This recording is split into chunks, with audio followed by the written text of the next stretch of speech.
teman-teman, perkenalkan saat ini kita udah bersama Dr. Hostnya siapa hostnya? Beliau, ya. Hostnya siapa?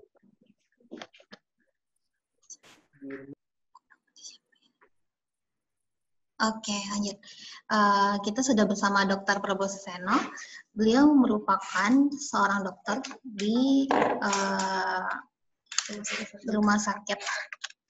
Iya, beliau pernah menjabat sebagai dokter di Rumah Sakit Umum Dr. Sarjito sejak 1995 dan sekarang menjadi Kepala Klinik Giatri, Ketua Komite Media Rumah Sakit Jogja International Hospital, dan juga sambil mengajar di FKUGM, FKUII, lalu di Fakultas Farmasi juga, S2 Farmasi UAD, Unisa, Universitas Alma-Ata, dan mengasuh di RBTV, RBFM, Sentuhan Kolbu TV RI, dan juga.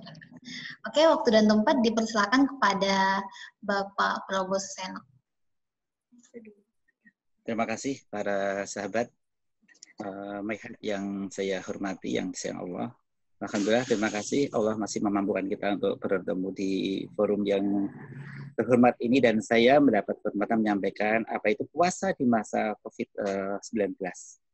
Setiap manusia yang normal pasti punya keinginan sambil ingin bahagia, ingin bersenang-senang, punya harta cukup, pasangan, punya pekerjaan yang mapan, akhirnya berkeluarga, berumah tangga, punya anak turun, ada besok tua, dan kalau bisa tua sebelum meninggal dunia berguna sepanjang mungkin kepada siapa saja, dan akhirnya masuk surga.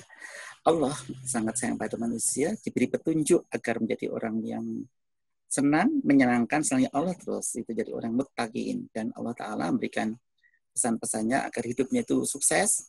Itu ada rumus-rumusnya, yaitu ati Allah wa rasul alakum turhamun, tak kepada Allah dan Rasulnya agar kamu mendapatkan rahmat. Nah, gimana ya berpuasa di bulan Ramadan yang pada masa COVID ini? Saudara sekalian yang disayang Allah yang saya hormati, di manusia yang kepingin bahagia ini punya penghalang. Penghalangnya adalah sakit, miskin, ketidaktahuan, dan gampang kena goda. Nah, itu penghalang yang terbanyak pada manusia. Sekali lagi, sakit, miskin, ketidaktahuan, dan tergoda. Nah, kemudian yang berikutnya lagi, karena pertanyaannya, mengapa harus puasa di bulan Ramadan ini? Padahal bulan ini ada COVID-19. Ya. Puasa itu secara syariat agama Islam adalah menahan makan, minum, dan bersebadan sejak fajar syirik ke benda matahari. Yang dilaksanakan di bulan Ramadan karena mengharapkan ridho Allah. Dan ini didasarkan dari perintah Allah sebagai upaya menuju takwa, dan keadaan puasa ini menahan makan ini selama kurang lebih 13-14 jam. Dan ibadah wajib bagi orang yang beriman, baik yang muda maupun tua, yang mampu. Dan puasa ini juga diberikan pada orang-orang sebelum Nabi Muhammad ada. Nah, sekarang pertanyaannya, slide berikutnya ya, sampai pada puasa sekarang. Nah, puasa itu ada berapa macam, terus slide berikutnya lagi, terus turun ya, sampai puasa ya, terus ya, terus ya, sampai puasa apa ya, stop. Puasa itu ada 4 macam: puasa wajib, puasa haram, puasa sunnah, puasa makruh. Puasa wajib seperti puasa di bulan Ramadan yang akan datang sebentar lagi. Puasa qadha itu nyaur utang. Puasa nazar, puasa karena berjanji akan berpuasa kalau mendapatkan ini itu, kalau, dan sebagainya.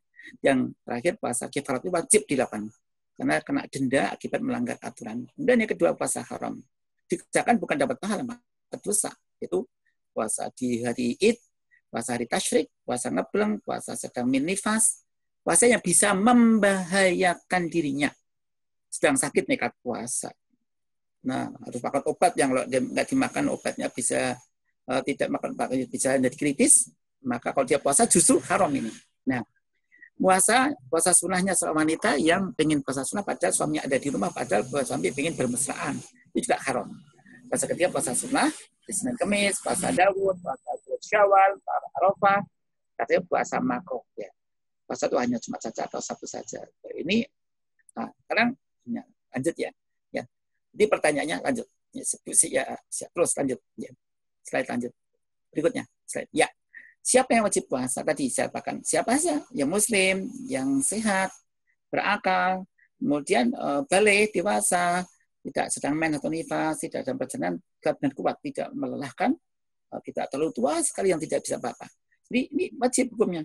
Tapi kalau awalnya sakit-sakitan, kemudian gawat, ya, kalau dia puasa menimbulkan bahaya, maka tidak wajib.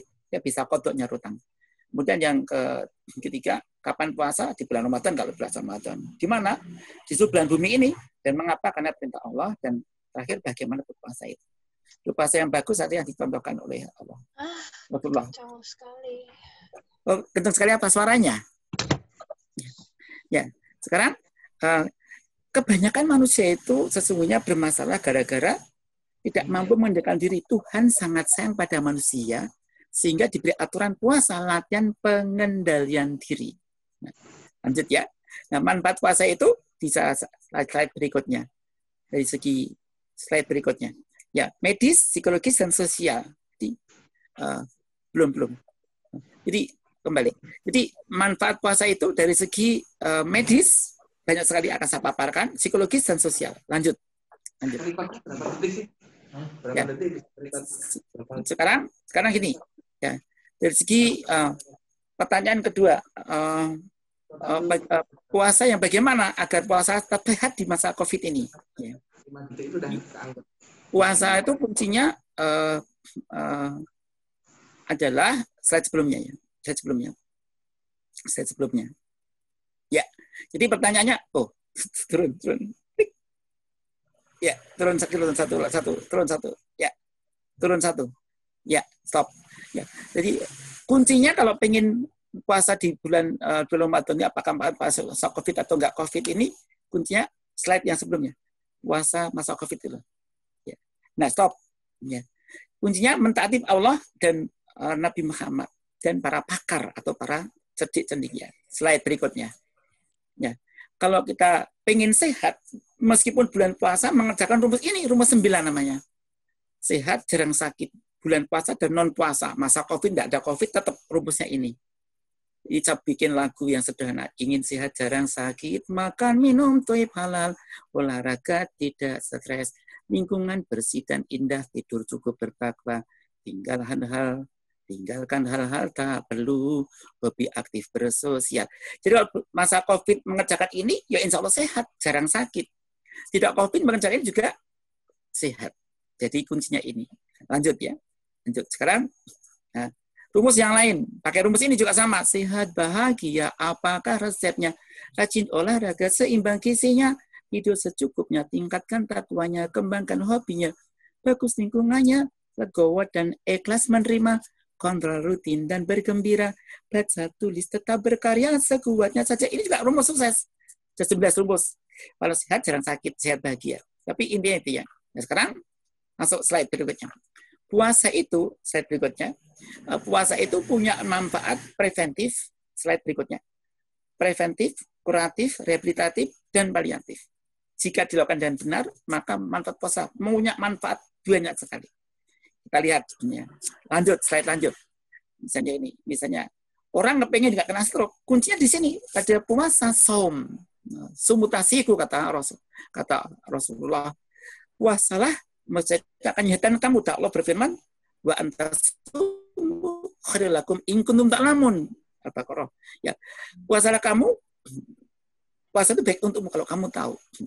Jadi ada rumusnya kalau pengen jarang stroke dan penyakit jantung koroner, 0 itu 0, smoking, 0 obesitas, 0 distress, 30 menit olahraga, 5 mangkok sayur buah setiap harinya, dan tensinya di bawah 140, gula darah di bawah 200, kolesterol total di bawah 200, kolesterol jahat di bawah 100, asam urat 27, untuk perempuan di bawah 6 untuk perempuan dan di bawah 7 untuk laki-laki.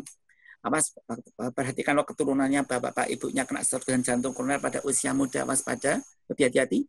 Apalagi kelaminnya laki-laki pada usia masih subur ini, dan umur 50 tahun ke atas harus waspada, lebih hati-hati, bisa mengendalikan depannya, dan ya, pribadian A, hati-hati, kemerungsung, suka kompetitif, ambisius, hati-hati. Dan terakhir aritmia. Nah, lanjut. Nah, semua ini berkaitan dengan emosi, mampu menahan diri. Karena itu kalau pengen sehat, jangan sakit, puasa menyehatkan. Slide, lanjut. Nah, puasa yang bagus itu di masa COVID, non-COVID, sama saja. Pertama adalah puasa tadi menahan 5 level. Level 1 menahan perut dan bawah perut. Makan, minum, dan berhubungan intim dengan pasangan fajar sidik sampai terbenam matahari sejak subuh sampai maghrib, ini dikendalikan. Kemudian puasa level kedua ditambah dengan perkataan, pandangan mata, dan perangkat gerak untuk tidak berlakuan yang nggak benar. Berkata nggak boleh curang, nggak boleh dusta, nggak boleh fitnah. Kemudian pandangan mata nggak boleh melihat yang porno. Kemudian perangkat gerak nggak boleh melakukan perbuatan dengan tangan kakinya, korupsi, nyopet, garong, nodong, dan semacam. Dan level yang terakhir, puasa sampai puasa pikirannya. Ya, puasa pikiran artinya bisa melihat emosinya. Kalau orang jahat ini akan dapat manfaat yang sangat banyak sekali. Lanjut. Ya. Atas kedua, ya. Unjukan daharan yang bagus. Artinya puasa tadi kalau kayak mendapatkan manfaat yang bagus, ikuti Allah lewat tuntunannya Nabi Muhammad SAW. Apa saja? Lanjut. Nah, contohnya ini, lanjut. Makannya itu harus diusahakan makan minum yang bagus, halan thayyiban. Ya, tadi gambarnya ada gelas, minumnya cukup, sebelumnya ini, minumnya cukup, banyak sayur buah, dan nasi, lauknya cukup. Nah, sekarang waktu menunya itu harus memikirkan kombinasi rasa, kombinasi warna, variasi bentuk potongan, variasi kering lain. Ini supaya enak sekali. Lanjut aja. Dan harus seimbangan sama bulan puasa. Ya, ada proteinnya, ada lemaknya, ada karbohidratnya, ada vitaminnya, ada mineral, ada cairan cukup. Nah, lanjut. Ya.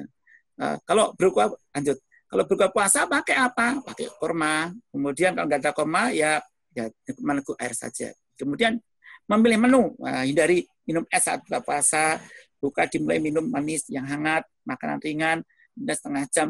Kemudian sholat atau kira-kira ya setelah sholat maghrib baru menikmati menu utama. 2 jam kemudian makanan selingan. Nah, tapi sekali minum yang cukup ya. Kemudian makan sahur untuk mengimbangi zat gizi yang tidak diperoleh selama sehari 13 jam puasa itu. Lanjut. Nah, aplikasinya gimana? Kalau buka sumber energi yang mudah dicerna. Kalau itu ya. Kemudian kalau buka puasa ya, dinernya seimbang, tidak merangsang suasana cerna. Kemudian kalau sahur seimbang sebagai cadangan energi dan protein. Lanjut. Ya. Mainnya tidak anjurkan jerohan, daging yang berlemak, tinggi gula, kemudian menimbulkan banyak gas, junk food, dan sebagainya. Kemudian contoh sudah ada situ ya, contohnya ya buka puasa apa, misalnya kurma, dan seterusnya, teh manis, ya, dan seterusnya. Nah, lanjut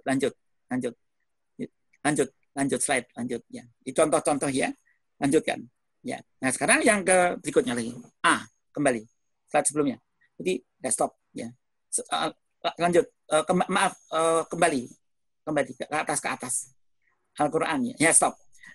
Di bulan Ramadan akan mendapat manfaat banyak kalau jadi manfaat di bulan COVID ini, pandemi COVID ini justru bisa meningkatkan kualitas diri iman kita kalau Al-Quran dikaji secara efisien efektif, karena pengajian tidak ada lagi yang mengumpulkan orang massa termasuk pengajian online. Dan ini beberapa masjid-masjid mulai mencatat anggota-anggotanya, kemudian buat Zoom gitu, buat grup-grup bebek dan sebagainya untuk pengajian online, dan ada yang berbayar dan tidak berbayar. Jadi ini efisien efektif. Kemudian bisa kirim, kemudian bisa menghubungi misalnya saya kirimi suara saya rekam dulu, bisa tanya jawab dan sebagainya. Nah ini misalnya mendengarkan Ustadz Al-Kim, Ustadz Abdul Somad, Ustadz Adi Hidayat, Gus Baha, kemudian Ustadz Idrus Romli dan sebagainya. Bisa kita atau Buya Yahya dan sebagainya. Lanjut slide ya. Kemudian Batu Matiwane mengerjakan apa di bulan Ramadan? Kembali atasnya. Sholat doa zikir. Sholat tarawih nggak ada lagi di bulan, karena ini sementara ada anjuran putusan dari Majelis Ulama dan dari pihak berwenang supaya jangan berkerumun, ditakutkan nanti penyebaran itu, sehingga jika jalan di rumah sholatnya tarawih ini justru ada manfaatnya sedikit, yaitu latihan menghafalkan Al-Quran ya. Sholat doa zikir dikerjakan di rumah. Sedekah kita bisa pasang makanan buka puasa, sahur atau siang. Kalau kita pengen nonton aja terus beli, ambil silahkan makanan snack arem-arem mungkin 2 atau 3 ditambah dengan tahu susur atau jadah mbah cari dan apa, kemudian stok itu bisa diambil, silahkan diambil, silahkan bebas gratis gitu. Nah, kita siapa saja yang bisa melihat makan buka puasa, dia dapat pahala sebagaimana orang yang berpuasa. Ini keuntungannya ya. Jadi kita bersedekah, infak, zakat, dan ini kalau yang sakit ikutin zakat dokter. Lanjut slide berikutnya terakhir ya. Nah, amati diri atau introspeksi. di waktu kondisi stabil kita bisa itikaf, tapi kalau kondisi masjid sementara tidak diperkenankan untuk orang-orang berkumpul, ya terpaksa kita mengatakan itu itikaf di rumah sendiri. Itikaf itu bentuk auto atau assessment ya, atau introspeksi, self assessment. Siapakah aku? Apakah orang baik atau buruk? Bagaimana tugas-tugasku sebagai seorang suami atau sebagai istri, sebagai ayah, ibu, anak dan sebagainya? Untuk apa? Mawas diri kalau ada kekurangannya diperbaiki. Lanjut. Nah, sekarang pertanyaan berikutnya. Apakah sebelumnya pernah terjadi wabah di bulan Ramadan dan bagaimana menghadapinya? Ya, Islam tuh kena wabah itu beberapa kali.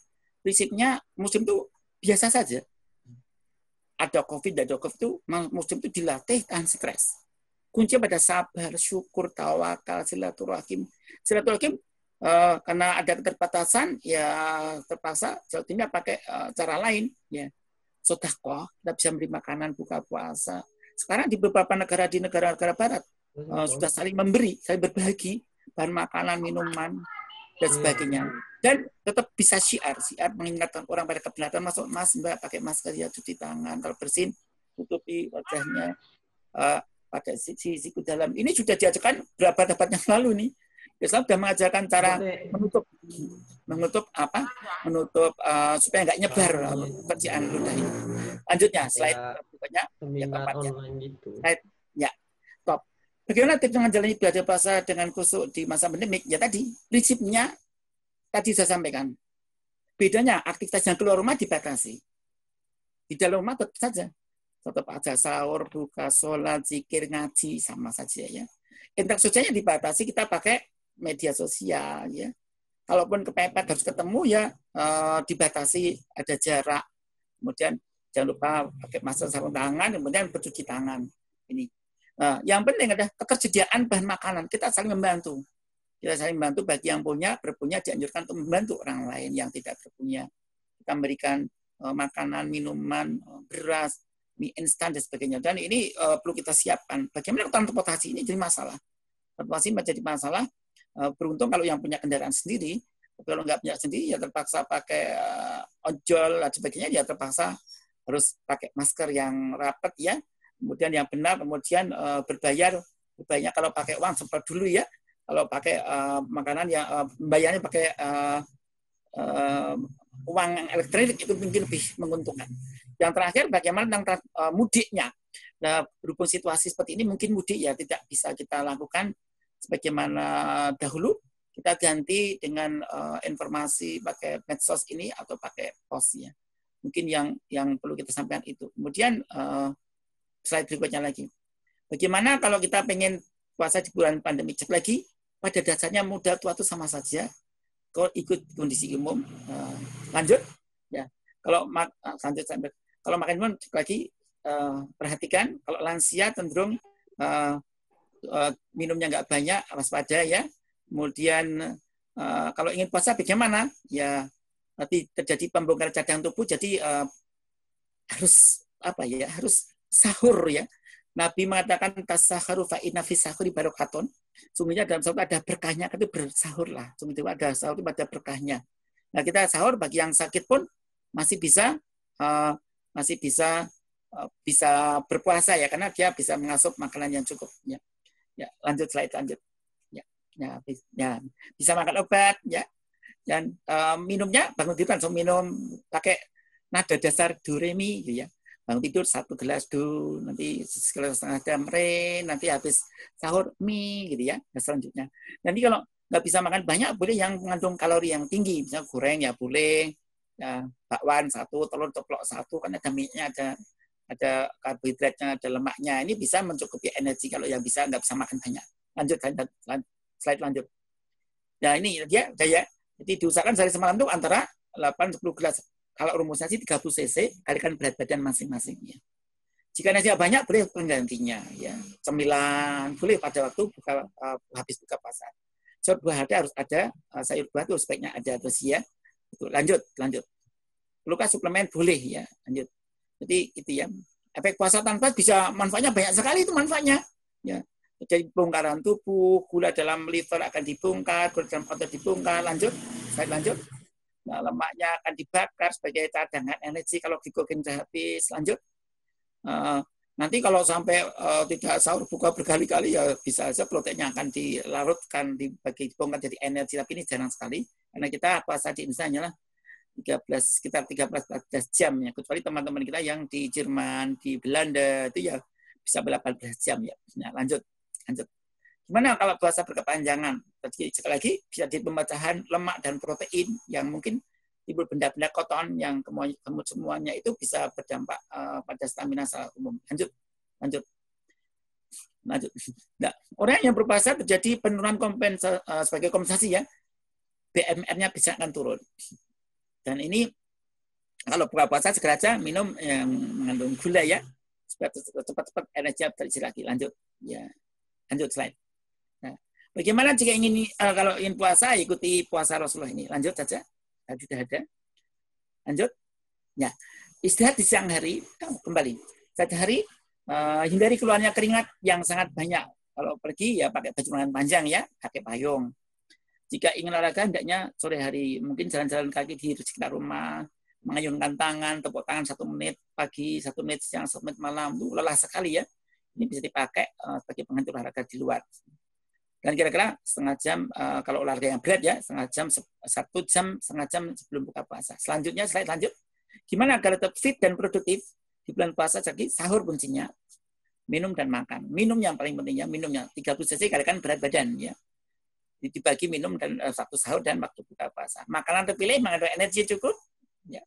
Kemudian vitamin B1 penting bagi teman-teman yang banyak gerak karena membantu metabolisme karbohidrat jadi energi.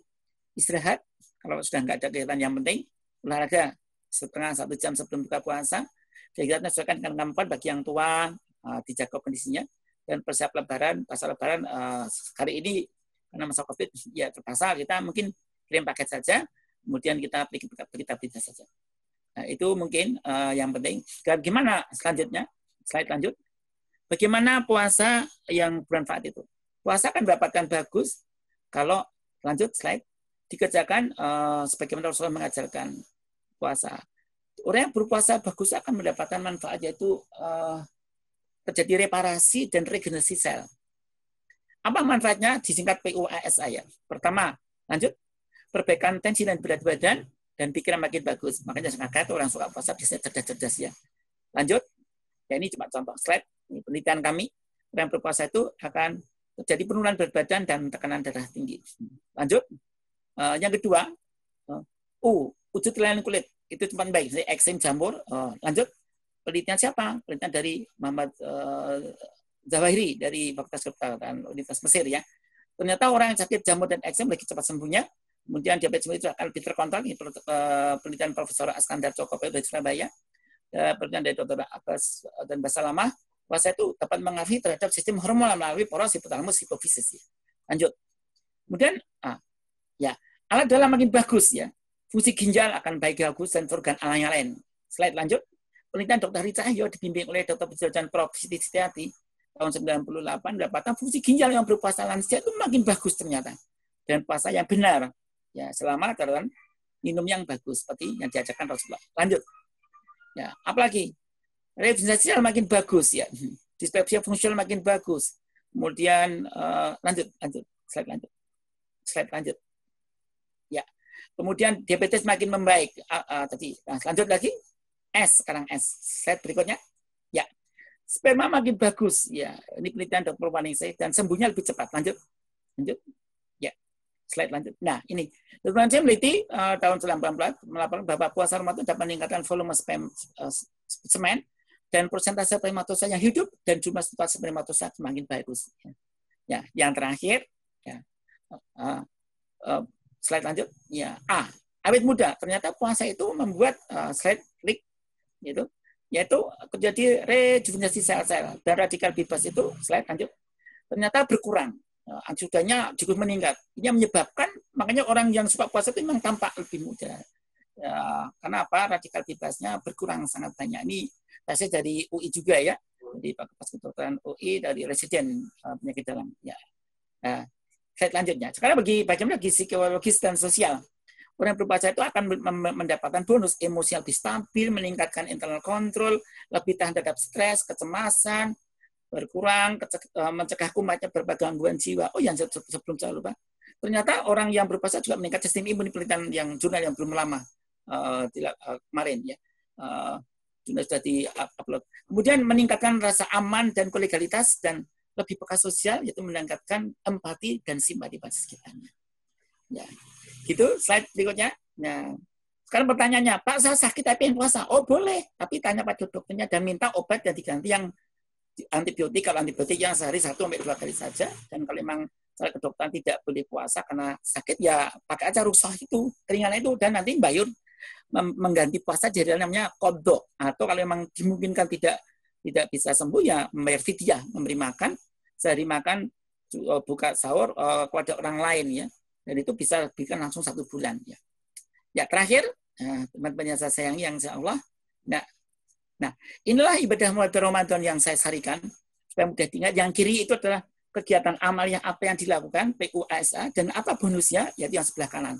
Orang yang berpuasa akan mendapatkan bonus, yaitu perbaikan tekanan darah, berat badan, pikiran dan sebagainya. Tidak bisa lihat sini.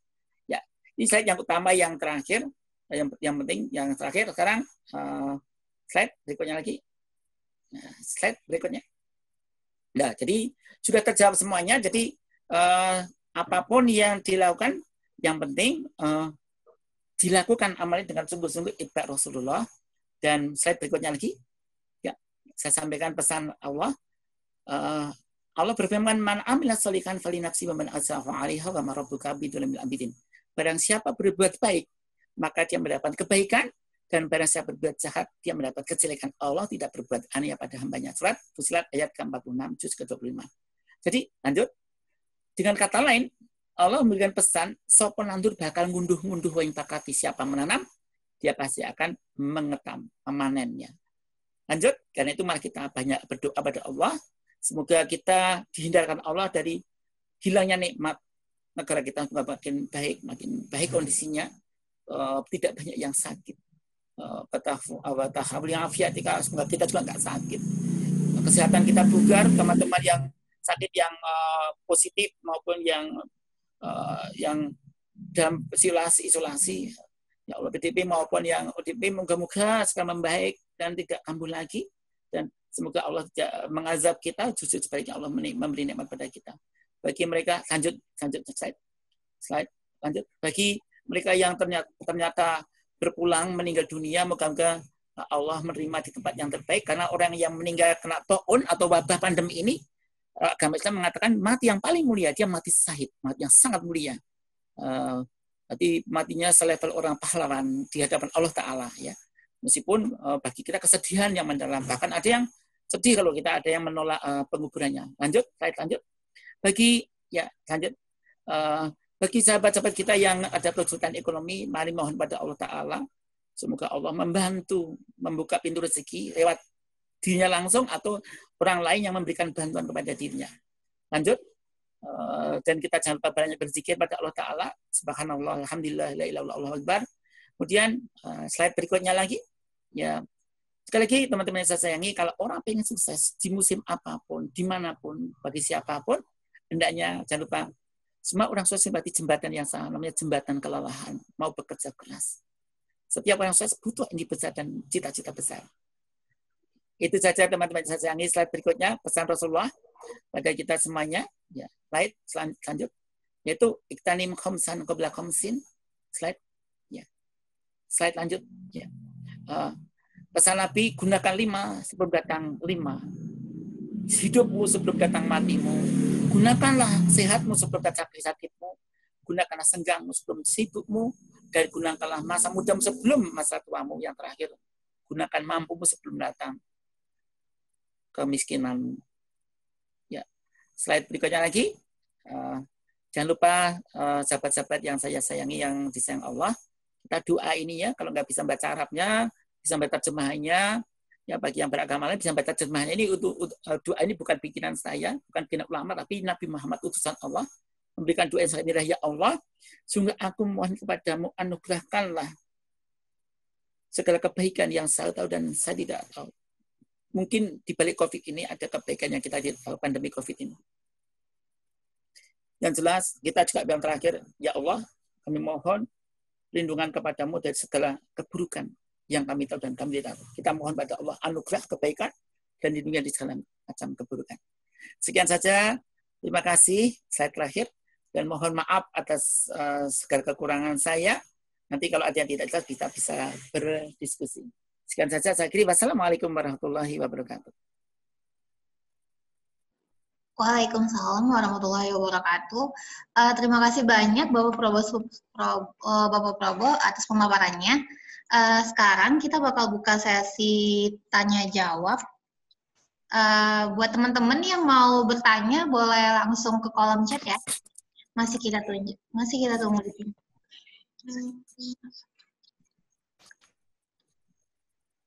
Oke, dari Kak Suryo. Dok, kalau kita misalnya terkena COVID, di mana lagi sesak nafas begitu, itu kan agak susah nafasnya. Namun kalau pengen puasa, hukumnya gimana ya dok? Apakah lebih baik memilih puasa, apa tidak ya kan soalnya Ramadan hanya 1 kali dalam setahun. Ya. Bagi yang kesulitan atau sakit yang parah, maka ia dapat keringanan Allah, rukhsah namanya. Dia tidak usah puasa, dan kalau saya yakin saya besok bisa sehat, ya nyaur utangnya besok kalau Ramadan sudah berlalu. Tapi kalau saya mati gimana ya, saya nggak tahu. Nah, itu bayar fidyah namanya. Memberi makan orang, makan beras dan lauknya untuk 1 hari. Kalau dia utang 1 hari. Tapi kalau, saya puasa baru 2 hari kok sakitnya 28 hari, ya sudah. Langsung. Atau kalau kita bingung, langsung bayar 1 bulan. Kurang lebih beras 18 kilo ditambah dengan lauknya. Nanti ia dapat pahala orang yang berpuasa. Dan kalau pengen dapat pahala orang berpuasa itu, jika bisa memberikan makanan buka puasa kepada orang lain, maka dia akan dapat pahala persis orang yang berpuasa. Jadi kalau pahalanya sih kita bisa cari cara lain, tidak berpuasa bisa, karena sakit ya, tua rentan, dan nggak bisa apa-apa, stroke yang parah, sampai nggak bisa apa kanker stadium lanjut, yang nggak mungkin dia bisa berpuasa, sakit liver yang parah, sakit jantung yang parah, yang nggak mungkin dia berpuasa, dia bayar, namanya fidyah. Ya. Beras kurang lebih 1 bulan dulu kira-kira 18 kilo, boleh lebih, boleh tambah dengan lauknya, lebih mulia lagi. Begitu, semoga bisa dipahami. Oke dokter, terima kasih atas pertanyaannya. Selanjutnya ada pertanyaan dari saya. Jadi dok, sekarang kan puasa, kalau dulu puasa kan nggak ada wabah ya. Tapi sebelumnya pernah nggak sih ada momen di mana bulan Ramadan itu kita kayak kena wabah kayak sekarang dok. Kalau misalnya ada, zaman dahulu gimana dok cara orang-orang dulu mengatasinya? Terima kasih dok. Ya, zaman Rasulullah itu Rasulullah berpesan, kalau ada wabah, kamu jangan masuk ke daerah itu. Bagi yang di luar daerah. Bagi yang di dalam daerah wabah, kamu jangan keluar. Daerah itu sampai reda. Ya, ternyata pada sahabat Nabi, Sayyidina Umar bin Khattab, ada datang wabah besar. Sampai matinya itu ribuan, sangat banyak sahabat Nabi, 25.000 meninggal. Ya. Bagaimana yang dilakukan beliau? Benar dilakukanlah seperti yang dicabdakan Nabi, yang sudah di luar jangan masuk ke daerah itu, yang kemudian ada di dalam, yang sudah daerah wabah itu nggak boleh keluar sampai sereda. Ini dalam bahasa sekarang mungkin namanya di karantina atau namanya social distancing ya atau lockdown ya. Jadi kegiatannya dibatasi kemudian oleh sahabat Rasulullah namanya Amr bin As yang memberikan solusi gimana cara mengatasi. Dia datang dengan fisik yang bugar, kemudian datang gimana? Ini banyak tahun ya, banyak mati, sahabat itu mati banyak sekali. Dia berpikir, wabah itu kalau dengan bahasa awam, Amr bin As sahabat Nabi yang sangat cerdas ya. Nah sahabatnya banyak meninggal, tokoh-tokoh Islam itu banyak meninggal. Kemudian sahabat Nabi memberikan solusi gini, karena kamu yang ini wabah itu seperti api yang membakar daerah kayu. Kalau pengen apinya segera, maka kayunya dipisah-pisah. Nanti apinya nggak akan membakar siapa-siapa dan akhirnya reda betul. Dipecah-pecah orang supaya dipecah-pecah, disuruh pergi, tidak ada gundung di beberapa tempat, kemudian tidak ada hubungan dulu dan bawa makan yang cukup, ternyata wabahnya akhirnya reda gitu. Jadi social distancing itu sudah ada sejak physical distancing sudah ada zaman kurang lebih 14 abad yang lalu. Jadi sahabat Nabi tetap puasa saja, biasa saja. Ya, bagi yang mampu, tidak semua orang kena wabah itu mesti sakit ya.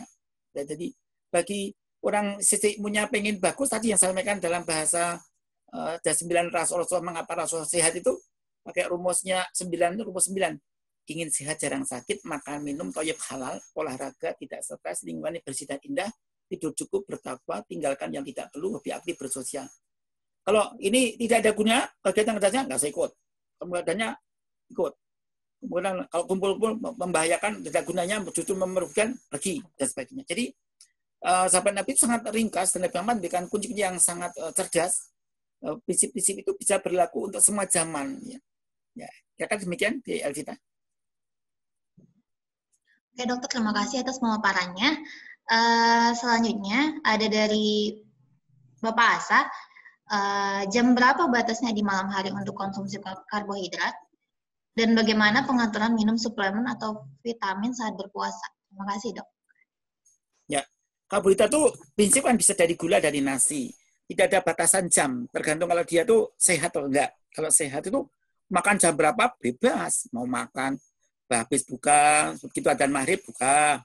Bisa kalau sehat ya makan kolak boleh, satu boleh, kurma boleh, enggak ada kurma itu adanya teh goreng yang boleh, dan adanya air teh ya air teh diminum macam, kemudian minum air teh. Kalau ada air teh sudah ya seadanya, artinya putih ya air putih aja, nggak apa-apa, air jernih udah minum glek-glek gitu. Ada teh, kalau bisa airnya hangat yang bagus ya, hangat-hangat gitu. Kemudian manis kalau bisa. Kalau nggak ada manis ya udah airnya jernih, nggak adanya itu. Kemudian ada pisang ya pisang kan manis, ada gula buah ya, itu sangat bagus untuk kesehatan kita. Kemudian tadi itu kemudian maghrib dulu, kemudian habis maghrib baru makan ya, makan malam. Nanti itu datang isya, kita isya berjamaah di rumah. Kemudian nanti habis itu kira-kira jam 9 makan lagi boleh. Snack lagi bagi yang punya penyakit ya itu ya. Dan sahurnya nggak biasa. Jam 3:30 bangun, minum dulu, kemudian air yang seger-seger yang panas ya, hangat itu. Kemudian bisa sahur. Kalau anak muda dan anak-anak orang dewasa, tua kan beda. Kalau yang tua dan anak-anak nggak mau makan, sudah makan telur ceplok, ya ada minyaknya kan. Kemudian minum dulu, kalau mau minum agar-agar. Pokoknya kita yang penting ada cairannya, ada energinya, ada seratnya. Kemudian itu ya. Kemudian jadi prinsipnya kalau nggak ada penyakit bebas. Bagi yang punya penyakit kencing manis, nah itu diatur. Ya prinsip Profesor Askandar memberikan rumusnya, dan nanti Kopabdi, dari Pabdi, dari konsensus ahli diabetes terkait itu, makan madu mau gula boleh tapi diukur ya, dalam bahasanya Prof. Askandar itu BNI, boleh tapi batasi, nikmati, makanya jangan dihabiskan, dinikmati, imbangi. Kalau 1 sendok makan gula pasir itu kan mengandung energi 50 kalori, maka harus nanti mengurangi nasinya 4 piring gitu ya, diimbangi. Kalau udah makan manis ya nasinya dikurangi. Kalau tetap nggak mau mengurangi ya jalan-jalan, ya naik turun tangga, ya jalan-jalan atau tepuk tangan, ya ini kencang sampai bersuara keras, itu keras 1 menit 2 menit tetap bakar kalorinya juga. Ya. Atau mengayunkan tangan ya, itu juga membakar energi sampai 100 kali ya, kali 200 kali. Nah ini ya, jadi kalau mau makan karbohidrat, kalau orangnya sehat tidak ada masalah. Yang kencing manis pun boleh, tapi jangan banyak-banyak, terukur ya, batasi, nikmati, imbangi. Kemudian gimana, perlu nggak suplemen vitamin boleh kapan? Di saat kita mau aktivitas boleh, misalnya pas sahur ya, dianjurkan pas sahur. Misalnya vitamin E, vitamin C, yang bisa membantu peningkatan sistem imun kita biar semakin baik, bisa naik. Kata Dr. Indro itu sampaikan, Dr. Indro itu bisa menaik 2-3 kali lipat vitamin E dan vitamin C. Tapi sesungguhnya kita lihat vitamin D3 itu juga meningkatkan sistem imun kita, kemudian vitamin B dan vitamin A itu juga bagus untuk sistem kekebalan tubuh kita, terutama mukosa dari mukosa tubuh kita, jaringan ikat kita. Jadi vitamin A juga penting sekali. Jadi monggo mau pas sahur boleh, pas buka boleh. Gitu ya Pak. Semoga bermanfaat. Oke Pak, terima kasih atas pemaparannya. Selanjutnya dari Abu Aqua bin Suhatril. Assalamualaikum Pak Dokter, yang semoga dirahmati Allah Subhanahu Wa Taala. Mohon saran dan rekomendasi asupan gizi yang baik bagi untuk sahur supaya tahan sampai waktu berbuka apa ya Pak ya. Kadang-kadang suka Ini Pak, rekomendasi asupan gizi pada saat sahur. Gizi. Oh iya, iya. Kadang-kadang suka lemes, kayak kurang karbo kalau tengah hari atau sore. Gitu. Ya, bagus.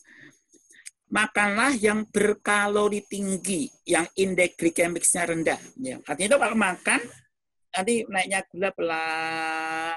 Nah, nasi merah, itu bagus. Ya. Anggur, itu kalau dikunyah langsung, itu indeks glikemiknya rendah. Tapi kalau jadi jus, maka indeks glikemiknya tinggi. Maka kalau makan anggur, dikunyah saja. Bukan dibuat jus atau minuman anggur. Jadi, ternyata cara makan itu bisa mengubah energi. Itu. Kemudian kalau pengen kenyangnya lama, ada beberapa macam. Tapi yang jelas orang normal itu kalau makan kemudian dia tidur, nanti terjadi anabolik yang tinggi. Makanya kalau habis sahur kemudian tidur, bang tidur malah lapar ya, karena anaboliknya tinggi. Ya, tidur, kemudian sel-sel akan bekerja keras memasukkan ke dalam sel-sel, nanti itu bangun tidur lelah, lapar ya. Tapi kalau kita melek itu masih katabolisme. Bagian anabolik, bagian katabolisme. Jadi sebagian dibakar, sebagian dipakai. Nah, nanti makanya orang yang habis sahur mulai tidur dengan yang tidak tidur itu lapar yang tidur biasanya. Kemudian kalau kepingin energinya bagus, mengandung kalori tinggi, dan jangan lupa vitamin B1 ya. Vitamin B1 itu membantu sebagai katalisator metabolisme karbohidrat yang membuat energi bisa maksimal. Karena itu kalau jangan lupa pas sahur justru makan vitamin B1 ya. Misalnya dengan teh manis ya, teh manis seperti 3 gelas ya. Gulanya satu gelas juga boleh sih. Ya, kemudian kopi ya boleh bagi yang biasa kopi boleh, tapi sedikit saja karena kopi itu dan teh terlalu manis itu menyebabkan kental itu menyebabkan diuresis ya. Banyak kencingnya, bisa kekurangan cairan. Makanya waktu minum vitamin B1 tadi pakai teh tapi sedikit saja atau air biasa atau pisang boleh 4 tablet boleh. Ya, bisa 4 tablet atau pakai yang vitamin B1 yang berdosis tinggi juga bisa dipakai itu untuk membantu metabolisme karbohidrat. Nanti badannya nggak gampang lelah itu sampai setelah 7 jam, 8 jam, 9 jam. Nah, tergantung kalau yang dimakan kegiatannya apa. Kalau dia punya cadangan lemak tinggi, gemuk gitu ya, maka kira-kira udah 7 jam, 8 jam itu biasanya akan mulai badannya nggak enak dikit ya. Gimana gitu ya. Tubuh lemak akan dibakar. Tapi itu hanya rasa nggak nyaman hanya 1-3 hari. Setelah itu nyaman. Tubuh sudah beradaptasi sehingga rasa kelaparan itu akan hilang dengan sendirinya. Begitu, Bu. Begitu. Semoga bermanfaat. Oke, dokter. Selanjutnya dari Ibu Herlina Zainal. Assalamualaikum, dokter. Saya mau tanya, misalkan pada saat bulan Ramadan saya punya hutang puasa. Kemudian saya ingin melaksanakan puasa Syawal. Apakah boleh saya melakukan puasa Syawal sebelum membayar hutang puasa saat itu? Bagus. Pertanyaan sangat bagus, sangat cerdas ya. Kalau idealnya orang sholat dengan wajib itu wajib dulu ya. Misalnya kalau memang stamina bagus, utangnya sedikit, Syawal kita hanya utang dulu. Tapi utangnya banyak, ternyata perdarahannya menor lagi, misalnya M-nya banyak banget. Waduh, kemudian utangnya puasa 14 hari. Kemudian padahal waktu bulan Syawal kita asik bersilaturahim, kemudian lupa, loh ini tinggal seminggu. Wah, gimana? Karena Syawal waktunya terbatas, maka dianjurkan para alim ulama berpendapat berbeda-beda ya. Tapi karena waktu terbatas, nah Syawalnya minta izin pada Allah, ya Allah, saya sebenarnya pengen nyaur utang dulu, tapi waktunya Syawal terbatas, ya Allah, saya mohon izin saya Syawal dulu, puasa sunat Syawal dulu, nanti semoga saya sehat dan saya dalam kondisi yang sehat, kemudian saya bisa nyaur utang saya setelah itu. Jadi monggo.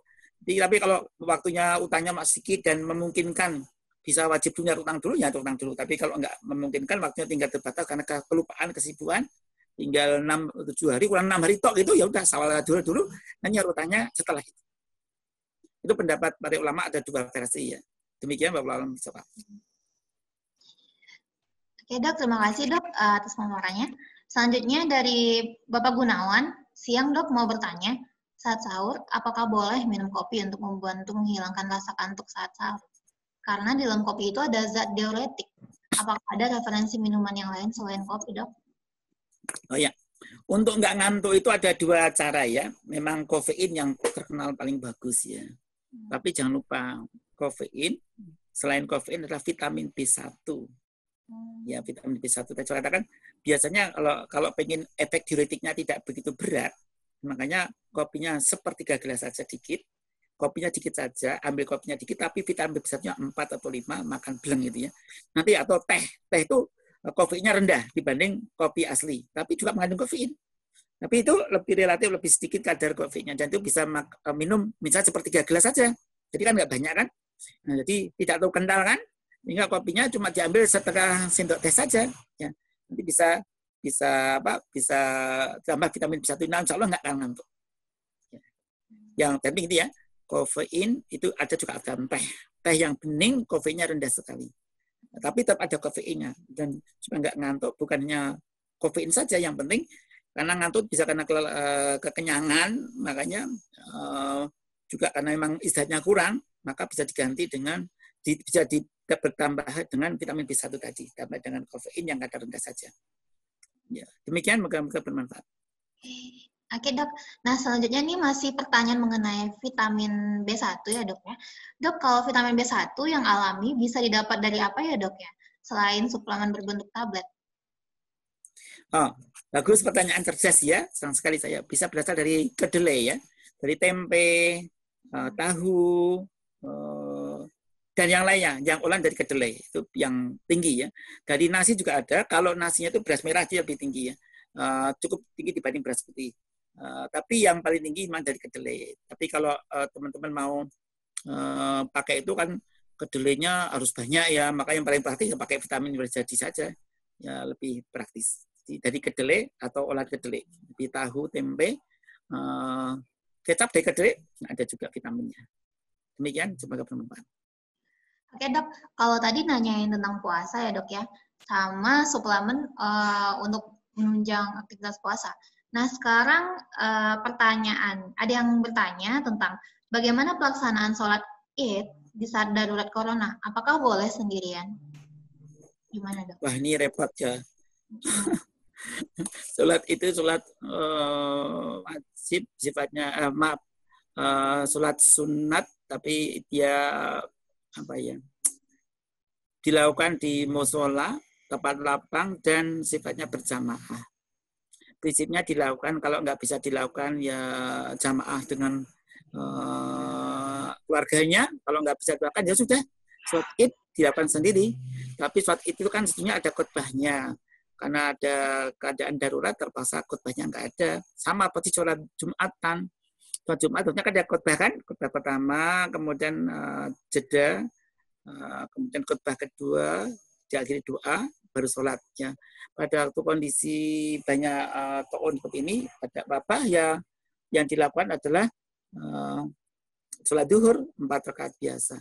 Jadi kalau kita sholat Id tidak bisa dilakukan di tempat yang sebagaimana Rasulullah memberikan contoh, di masjid nggak ada, ya gimana lagi kita masa sholat sunat 2 rakaat, nama itu kita sholat sunat Id.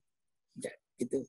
Semoga bermanfaat. Mungkin kita bisa bertanya nanti kepada Ustadz Abdul Somad, Ustadz Agim, Buya Yahya, Ustadz Idrus Pamli, atau Ustadz Adi Hidayat ya.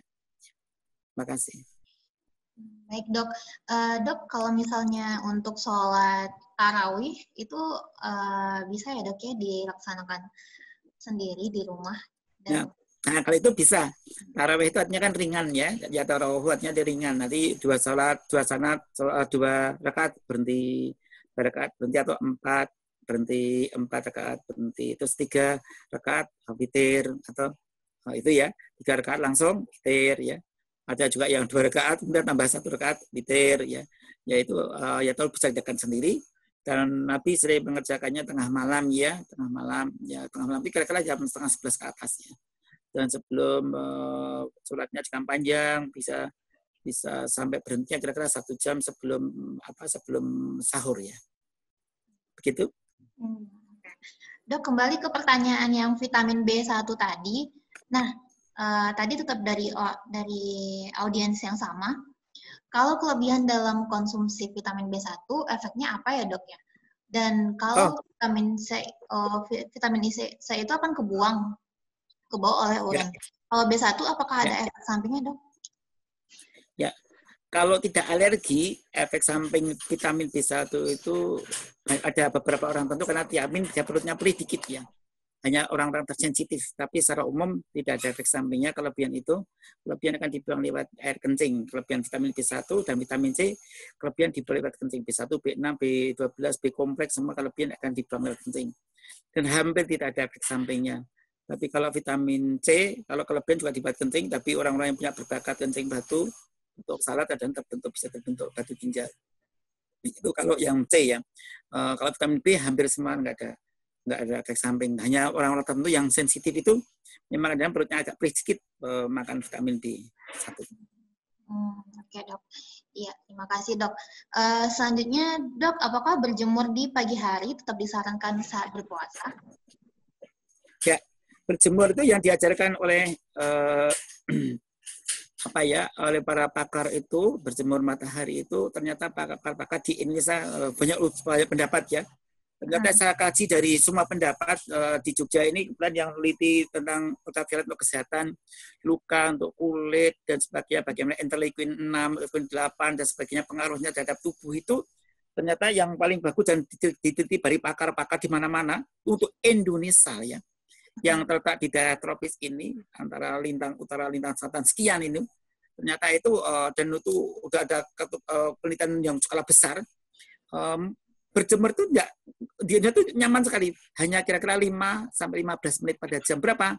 7-9:30 itu UV beta-nya bagus, UVB ya, itu akan bagus, itu kesehatan kita untuk meningkatkan sistem imun kita, mengubah vitamin D3 menjadi vitamin D menjadi B3 yang bisa menambah anti kanker, antioksidan, kemudian memperbaiki hemopoiesis, trombopoiesis, itu bisa menjaga sistem imun kita itu pada jam 7-9:30 dan nanti jam 3 sampai jam 16, jam 4 sore.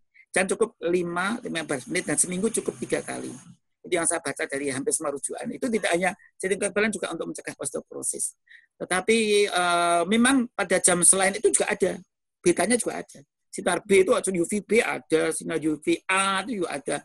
Tapi kalau sinar UVA itu banyak sekali pada jam 10 sampai jam 1 itu tinggi. Jadi membuat hitam kulit, membuat bisa sengatan matahari, membuat keriput cepat, kemudian kalau yang punya bakat sel kanker munculnya sel kanker kulit itu. Jadi yang aman ya saya baca dari rujukan-rujukan yang sekian banyak, kemarin ramai itu ya kan di medsos kan, ya akhirnya diteliti oleh dari ITB, meneliti dari UGM, meneliti dari berbagai macam sumber, dari Eropa, para pakar pribadi berpendapat, terus kita baca jurnal-jurnal, ternyata yang aman untuk Indonesia. Sekali lagi Indonesia, bukan bahasa Indonesia, di wilayah Indonesia itu lintang selatan sekian, lintang utara sekian itu ternyata antara jam 7 sampai 9:30 karena tiap kita daerah kan beda ya. Kemudian yang jam 3 sampai jam 4 sore dan cukup 5-15 menit dan tidak suruh badan. Tangan gini boleh ya, ini tangannya gosongan ini macam ini gelap ini agak lumayan ya. Ini karena apa? Terbakar oleh matahari. Ini tidak seluruh tubuh, bisa lepaskan baju, punggungnya saja dan sebagainya. Demikian. Semoga bermanfaat. Oke, Dok, terima kasih. Nah, selanjutnya ada pertanyaan lagi. Ini masih menyambung pertanyaan yang tentang pelaksanaan sholat Id, Dok, dari Pak Taufik. Nah, apakah ada wabah yang melanda sampai sholat Id tertunda? Kasusnya sama kayak COVID gini, Dok. Bagaimana cara menyikapinya, Dok? Gitu, Dok. Ya, sholat Id itu kan sunat ya. Jadi bagi orang-orang haji ya, orang haji itu kalau yang tidak bisa setelah wukuf di Arafah itu kan kemudian mabit di Musdalifah, kemudian melempar jumroh di Mina atau tawaf ibadah dulu di Masjidil Haram, kemudian baru balang jumroh. Pada orang-orang yang tidak sempat melakukan lempar yang tidak sempat tawaf ibadah dulu tapi langsung lempar jumroh, itu enggak sholat Id sana. Sholat itu memang ada bagi orang jamaah haji yang nggak mengerjakan sholat idul kurban itu. Jadi sholat itu yang tidak bisa mengerjakan karena ada uzur dan ada ketentuan ibadah yang lain, ya bisa tidak dilakukan, tapi bisa dilakukan tadi sendirian. Tapi sebaiknya kita bertanya pada ahlinya, pada ulama-ulama kita seperti Ustaz Hadi Hidayat Ustadz Hakim, Ustadz Buya Yahya, Ustadz Idrus Romli, Ustadz Gus Baha, ya, Gus Bahudin. Ya, silakan bertanya pada ahlinya. Baik dok, terima kasih. Selanjutnya dari Kak Suryo, dok kalau orang punya alergi, namun belum tahu alerginya apa, namun ketika makan makanan yang memiliki protein tinggi kayak telur, ikan, susu gitu, pasti gatal-gatal. Nah kalau kayak gitu untuk memenuhi asupan protein dari mana ya dok ya? Oh, bagus sekali Kak Surya, pertanyaan sangat cerdas ya. Makasih. Protein ada dua, nabati dan hewani. Kalau kita ada dari hewan, bisa dari tanaman ya. Apa saja itu dari telur, telur nggak boleh, ikan nggak tahan, daging nggak tahan. Dari mana kita bisa dari kedelai? Kedelai itu proteinnya tinggi. Kedelai bisa berupa tempe, tahu, koro. Kemudian dari mana? Dari kecipir, itu juga proteinnya tinggi. Jadi kita bisa ambil dari tanaman. Tempe, kedelai, kecipir sangat tinggi, atau buah-buah polongan yang lain. Demikian Kak Surya. Oke, baik. Terima kasih dokter. Pertanyaan dari Pak Surya menutup sesi tanya jawab kita pada webinar kali ini. Terima kasih atas waktunya. Jadi dokter, sebelumnya yang pernah saya sampaikan bahwa ada satu pertanyaan terbaik yang bakal kita beri hadiah berupa 1 buah masker. Nah, nanti yang bisa memilih satu penanya terbaik ini adalah Bapak Brobo sendiri. Jadi menurut Bapak Brobo, siapa nih pertanyaan dari sekian banyak pertanyaan yang bakal mendapatkan 1 buah masker kita? Dari sekian banyak pertanyaan yang saya nilai berkualitas dan penting untuk kesehatan kita, yaitu Kak Suryo. Kak Suryo, pertanyaannya mana nih Pak? Kan pertanyaan 2 dia. Iya. Alergi dan yang tadi 2. Ya, dia tanya yang pertama kan? Iya, oke. Oke, terima kasih. Untuk Kak Suryo nanti boleh chat saya ya untuk alamat pengiriman maskernya. Selamat untuk Kak Suryo. Nah, oke, selanjutnya saya bakal tutup sesi webinar ini. Saya mau kenalin beberapa, sebentar ya, saya share screen.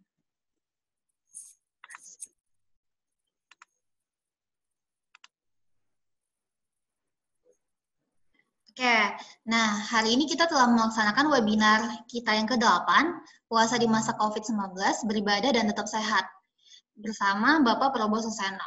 Nah, selanjutnya ada apa? Oke, selanjutnya webinar kali ini bakal dibawakan oleh seorang dokter cantik, namanya Dr. Flandiana, dengan topik COVID-19 berjemur untuk dapat vitamin D. Jam berapa sebaiknya? Nah, tadi sebelumnya kita udah sempat bahas ya mengenai COVID dan berjemur bersama Bapak Probo Suseno. Nanti ini bakal dilaksanakan pada hari Senin tanggal 20 April 2020 jam 10 sampai jam 11 pagi, tetap di room yang sama.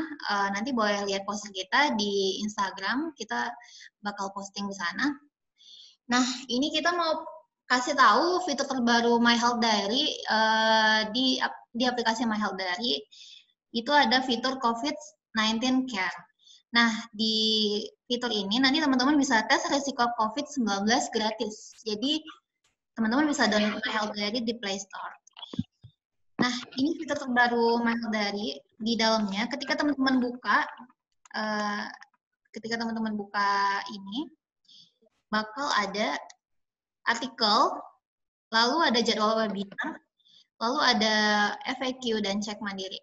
Kalau misalnya teman-teman scroll yang jadwal webinar, nanti bakal ada jadwal webinar selanjutnya. Untuk artikel, kita di sini menyediakan info-info COVID-19 terbaru. Jadi teman-teman bisa tahu update terbaru tentang COVID di sini. Selanjutnya, kalau misalnya teman-teman nanti klik di bagian FAQ atau cek, nanti di situ teman-teman bisa cari tahu tentang update jumlah kasus COVID di Indonesia berapa, bagaimana cara menjaga imun yang baik untuk tubuh, apa obat untuk penyakit COVID, dan sebagainya. Nanti di sini teman-teman juga bisa cek mandiri. Misalnya teman-teman pengen tahu juga bagaimana cara menangkal hoax tentang COVID dan pertanyaan-pertanyaan lainnya. Karena kita di sini dokternya tersedia 24/7. Selanjutnya teman-teman juga bisa belanja. Belanja di sini kita jual peralatan-peralatan yang menunjang kesehatan kayak ada termometer, lohanuko, vitamin, lalu ada imbus dan masker. Teman-teman bisa belanja di sini. Oke, kalau misalnya teman-teman pengen tahu lebih lanjut tentang My Health Diary, mungkin video ini bisa cukup mewakili. Saya putar ya. Oke, sebentar.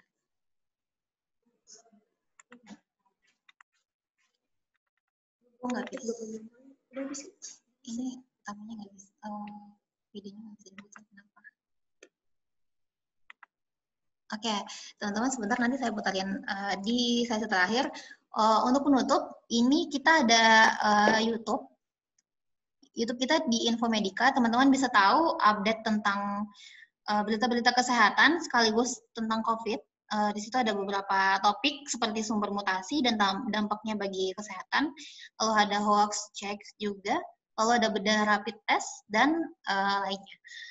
Oke, terima kasih. Sekian dari saya. Terima kasih udah menghadiri sesi webinar kita pada hari ini. Semoga yang disampaikan pada hari ini bermanfaat. Dan jangan lupa untuk hadir di webinar kita yang 9 pada hari Senin tanggal 20 April jam 10 sampai jam 11 pagi. Oke, terima kasih teman-teman.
Aku harus putar ini.